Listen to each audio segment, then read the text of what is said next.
Check this out. I've got two different virtual machines running here. One has Windows 10 installed and the other is a Windows 11 system. If I show you Defender for both systems, you can see it's running properly, and just like the previous video, I've got several browsers running in both instances. This Windows 11 has 5 different browsers running, and Windows 10 has 3 very famous browsers running. Now, both of these instances have this executable file on their desktop, and if we quickly go ahead and look at the properties of this file, it's a Windows executable, and the file size is small. Now, as soon as I double-click to execute and wait for just a moment, we can see all the browser windows are gone. I did the same on the other instance and saw the same pattern. All the browser windows are gone. Now, if I go back to my Discord and check this channel, we've got 2 different zip files.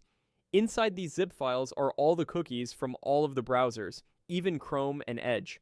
Now, if you remember, we were not able to get cookies from Chrome and Edge in the last video because of something called app-bound encryption, but we've managed to get cookies from them too, with an executable as small as 70 kilobytes. We're going to talk about app-bound encryption and how we managed to grab cookies from Chrome in this video, but before that, if you're new here, make sure to like this video and subscribe to this channel.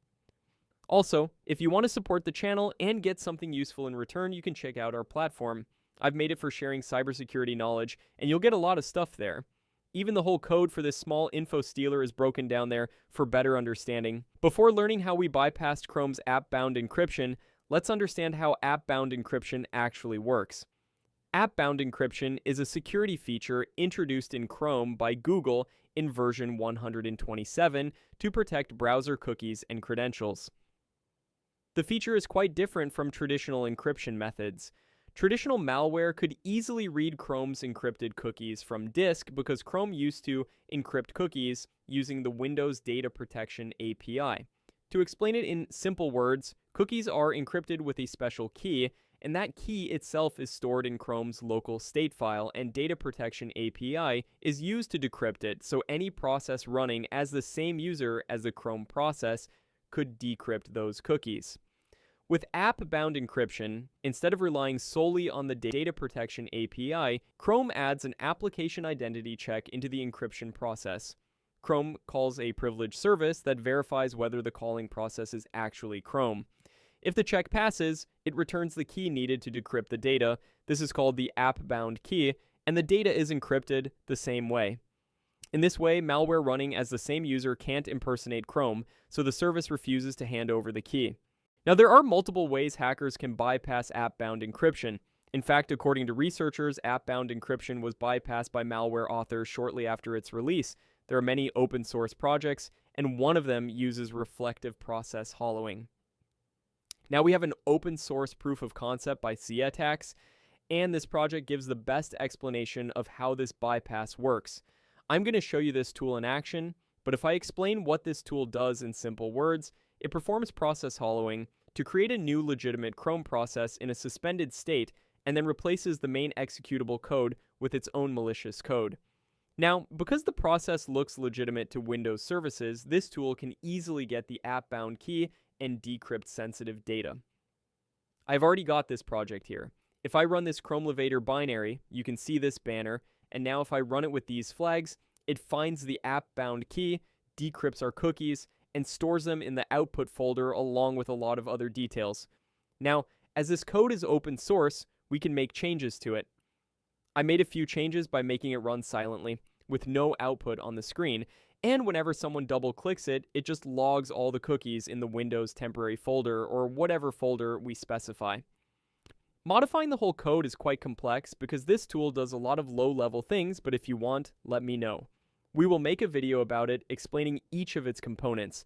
After making the changes, I compiled my binary, but it works only for Chrome, Edge, and a few other browsers that have app-bound encryption implemented. I do not know if it is implemented for Brave 2, but we are able to get cookies using the Data Protection API method from Brave. It works great for Chrome and Edge, and both have app-bound encryption implemented. But that is not all we wanted, so I plan to integrate this binary into our recent project written in Golang. I used AI to write some code that uses this binary to get cookies from Chrome and Edge, while other browsers that do not have app-bound encryption implemented are managed by the rest of the Golang code.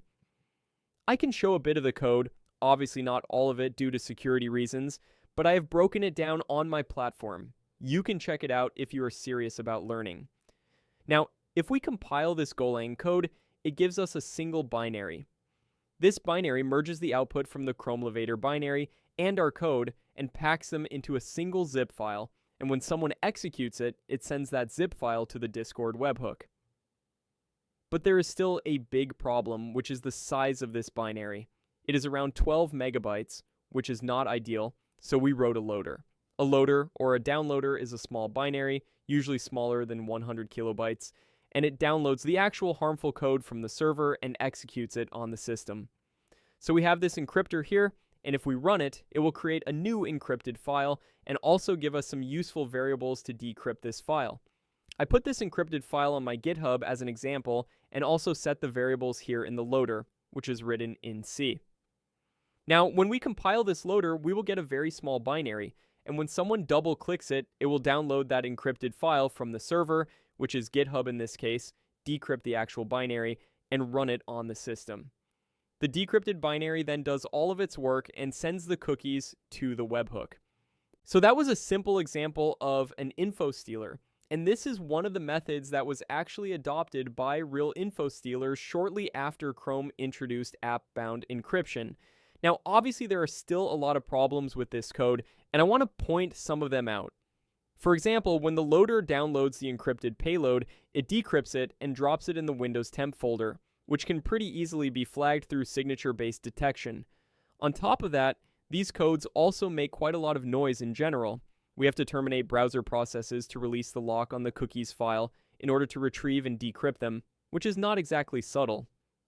There are ways to get cookies without closing the browser, but that usually requires admin privileges which aren't always obtainable. Now, there must be other ways to handle this, though. One potential improvement could be decrypting the encrypted executable and running it directly in memory instead of writing it to disk. It's fairly complex to pull off, but it's still very much possible. There are also ways to get cookies directly from memory, which is a whole other topic in itself, so let me know in the comments if you want a dedicated video on that too. Also, this Chrome Elevator binary is highly detected by Defender at this point, so a new binary would need to be created each time just to bypass signature-based detection. And honestly, this whole setup wouldn't stand up against any kind of EDR solution. Actual malware families like Voidstealer and Luma use multiple techniques layered on top of each other, so even if one method doesn't work, they don't miss anything.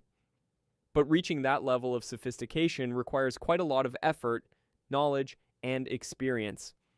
Well, that's all I had for this video. Make sure to like this video and subscribe to the channel, and don't forget to give our platform a try.